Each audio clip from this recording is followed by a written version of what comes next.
계산, 기본사항. 회사의 계산 규정은 정관으로도 변경할 수 없는 강행 규정이다. 이 회사의 계산에는 준비금 적립, 준비금의 자본금 전입, 그리고 이익 배당, 중간 배당, 현물 배당, 주식 배당 등이 있다. 이제 준비금 적립부터 보면은 준비금에는 법정 준비금과 임의 준비금으로 나눌 수 있다. 다시 법정 준비금은 이익 준비금과 자본 준비금으로 나눠지는데, 이익 준비금은 자본금의 2분의 1이 될 때까지 매 결산기 이익 배당의 10분의 1 이상을 적립해야 된다. 이때 이익 준비금의 적립 10% 이상을 적립하는 것은 중간 배당 시에는 적용이 되고 현물 배당 시에도 적용이 된다.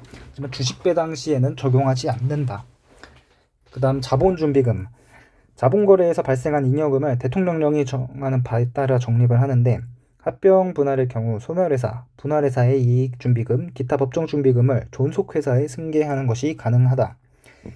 이 법정준비금의 용도는 자본금의 결손 보전에 충당을 하거나 준비금의 자본금 전입에 이용할 수 있는데, 이때 이익준비금과 자본준비금 둘의 순서는 불문이다. 그다음 준비금의 감액. 법정준비금의 감액은 자본금의 1.5배를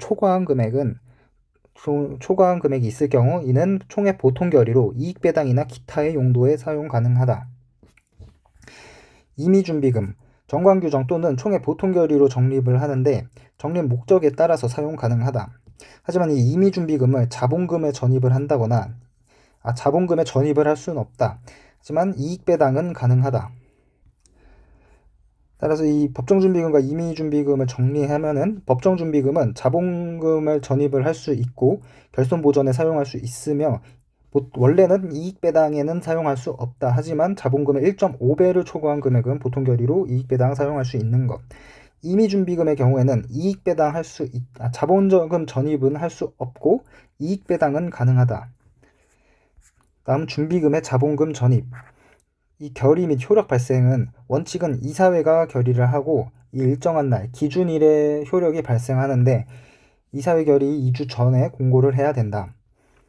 하지만 예외로 정관에 정할 시엔 주주총회 결의가 있을 때 발생할 수 있다.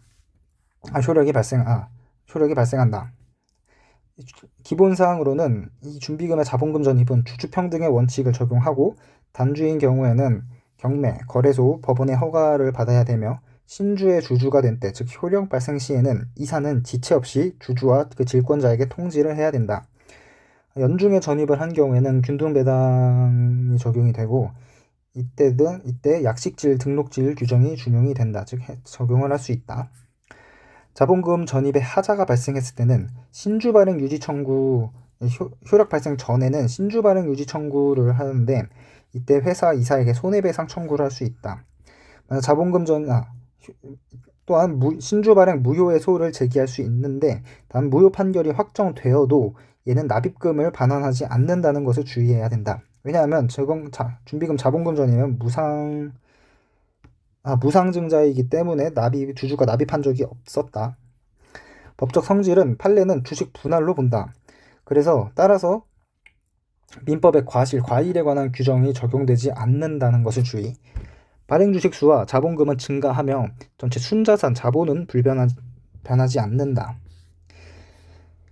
법적 성질을 전부 정리해보면은 자본금 전입은 판례로 주식 분할로 하고 중간 배당은 통솔에 의해 전기이익 후급설이며 주식 배당은 통솔에 의해 이익 배당의 일종, 즉 신주인 것으로 봐야 된다. 각종 배당들. 이익 배당의 기본 사항. 요건은 배당 가능 이익이 있어야 된다. 이때 배당 가능 이익이랑 순자산에서 자본금을 빼고 법정준비금을 빼고 미실현 이익을 뺀 그 금액이다. 즉 순자산에서 자본금, 법정준비금, 미실현 이익을 뺀 그 금액이 배당 가능 이익이다. 이익 배당의 절차. 원칙으로 이익 배당은 총회 보통 결의를 거쳐야 된다. 하지만 예외로 재무제표를 이사회에서 승인하는 회사인 경우 이사회 결의로 하는데, 이때 재무제표를 이사회에서 승인하는 것의 요건은 정관에 있어야 되고 외부 감사인 의견이 있어야 되고 감사 전원 동의, 이 세 가지 요건을 충족해야 된다. 이익 배당의 기준은 원칙은 각 주주가 가진 주식수에 비례한다. 즉 주주 평등의 원칙이 적용돼야 되는데 예외로 종류주식인 경우 대주주의 저율 또는 무배당, 현물배당 시 군소주주 우대한다는 이러한 세 가지의 주주평등 원칙의 예외사항을 가질 수 있다. 배당금의 지급 시기. 원칙은 총회 결의 이사 또는 이사회 결의에 따르면 이사회 결의, 이 결의 후 1개월 내에 배당금을 지급해야 된다. 하지만 예외로 얘네들끼리 알아서 따로 정할 수 있다. 이익배당의 소멸시효는 5년이다. 위법배당. 이익배당 요건의 위박, 즉 배당 가능 이익이 없는데 배당한 것을 얘기하면 배당 가능 이익은 있지만 이 절차나 지급 시기 등이 잘못된 경우에는 위법배당에 해당하지 않는다. 일단 위법배당 결의에서 이 내용이 법령에 위반한 경우 총회 결의 무효 확인의 소를 제기해서 얘는 당연 무효인 것이지 위법배당이 아니다. 즉 요건에 위반해야 된다는 것을 주의. 회사 또는 채권자는 주주에 대해 위법배당금을 회사에게 반환할 것을 청구할 수 있다. 이때 채권자는 채권의 취득 시기, 채권 범위액은 불문하고, 즉 이 채권의 보전 필요성이 없다는 것이 포인트. 그것을 불문하고 채권자는 전부 청구할 수 있다. 주주인 경우에는 선의, 과실을 불문하고 위법한 배당을 반환해야 된다. 즉 내가 뭘 위법한지도 모르고 그냥 그런 배당을 받았으면은 선의라도 물어내야 된다. 이사인 경우 손해배상 책임이 발생하는데 일단 399조 회사에 대한 책임은 당연히 발생하고 이사에게 중과실이 있는 경우에는 제3자에 대한 책임 401조도 적용 가능하다. 기타 사항들. 주주에 의한 배당을 강제 주주가 이익배당 청구를 하는 것은 판례로 봤을 땐 불가능하다라는 것이 판례의 견해이다. 임의준비금 적립에 관한 주주총회가 결의가 있는 경우 이익배당액을 정할 때 이 적립액은 공제가 된다. 다음 중간배당. 중간배당의 기본사항. 연 1회 결산기를 정한 회사는 영업연도 중 1회에 하나여 이사회 결의로 그날의 주주에게 이익을 배당할 수 있음을 정관으로 정할 수 있다. 이 중간배당의 요건은 직전 결산기 이익이 현존해야 되고 당해 결산기에 자본금과 법정준비금 항목에 결손 우려가 없을 것을 요건으로 한다. 중간배당의 결의는 정관에 일단 정함이 있어야 되고 결의는 이사회 결의로 한다. 따라서 영업연도 중 3회 배당은 불가능하다. 2회까지만 중간배당을 합쳐. 중간배당금의 지급은 원칙은 이사회 결의가 있은 후에 1개월 이내에 배당 지급을 해야 된다. 하지만 예외로 이사회 결의로 따로 정할 수도 있다. 이 중간배당인 경우에도 소멸시효는 마찬가지로 5년이다. 책임. 당해 결산기 대차대조표상 순자세입 부족한 경우 이미 중간배당을 했다면은 회사에 대하여 이사들이 연대하여서 그 차액을 배상할 책임이 있다. 단 이사가 판단을 했을 때 판단함에 있어, 즉 구명날 우려가 없다고 이런 판단을 함에 있어 주의를 게을리하지 않았으면 이사 자체가 스스로 증명하면은 이에 대해 면책이 가능하다. 위법한 중간배당은 이익배당과 그 절차 등이 전부 동일하다.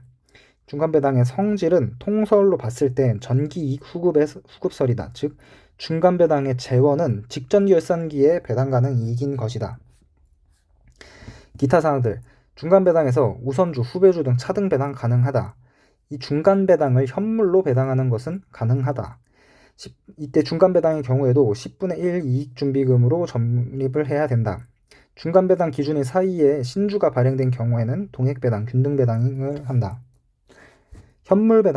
현물배당의 요건은 배당 가능 이익이 있을 때 하는 것이고 현물배당의 결의는 정관에 따라 현물배당 결의를 하는데 원칙은 총회 보통 결의로 해야 된다. 하지만 예외로 이사회 결의로 할 수 있다. 현물배당을 위법배당에 대해서는 정관의 근거가 없거나 결의가 없는 경우 당연 무효로 회사는 주주에게 이 현물 받은 것을 반환 청구할 수 있다. 주주의 보호. 주주가 현물 대신 금전으로 지급해달라고 일정 기간 내에 청구할 수 있다. 일정 수 미만의 주식을 보유한 주주에게는 현물 대신 금전을 지급한다고 결의할 수 있는데 이는 앞서 말했듯이 주주평등 원칙의 예외사항이다.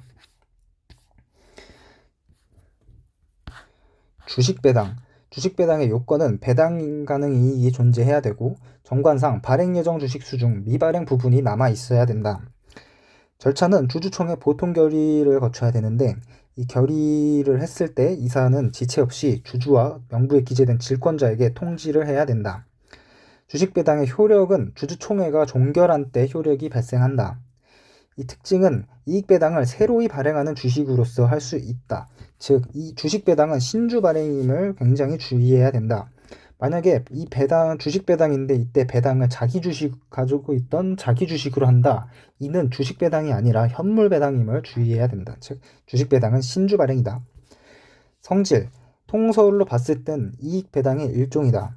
기타상, 이익 배당 총액의 2분의 1을 초과할 수 없다. 주식 배당은 권면액으로 하는데 즉 발행가액은 권면액임을 주의. 회사가 종류 주식을 발행한 때 같은 종류의 주식으로 할 수 있다. 단주의 처리는 경매, 거래소에 시세 있으면 거래소, 거래소에 시세가 없으면 법원의 허가를 받아 경매 외 방식으로 이 세 가지를 통해서 주주에게 지급한다. 약식질, 등록질 규정이 적용 가능하다. 발행 주식 수와 자본금이 증가하지만 순자산은 불변이다.